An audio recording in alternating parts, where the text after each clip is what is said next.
In this video, we're going to finish the end of our webbing here. So again, I need to double check before I sew this that I'm looking at the right side of my bag, the outside front side of my bag. I'm going to follow along on the webbing. I should have the right side of my clip here, right here. And then going back the other way, I will have my stuff folded back like that. I'm going to sew this at 1/4 inch seam allowance. So you can see this guy right here.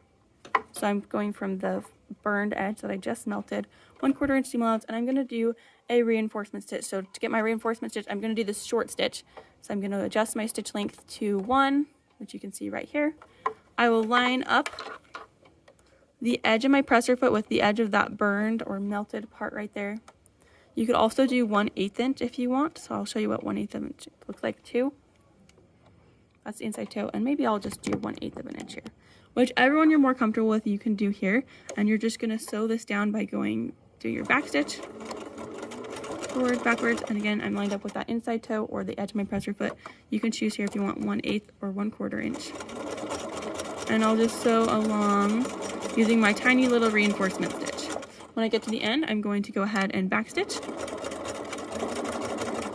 And then I'll lift up my presser foot. I can go ahead and trim my threads. And you can see that guy's all finished off. This way, when I have my little clip here, it's not going to come off. My sewing is going to keep that in place. So, that's all finished, and you are done with your fanny pack. Make sure to do a final press, check for any extra threads or things before you get it grayed on it. But that's the last step.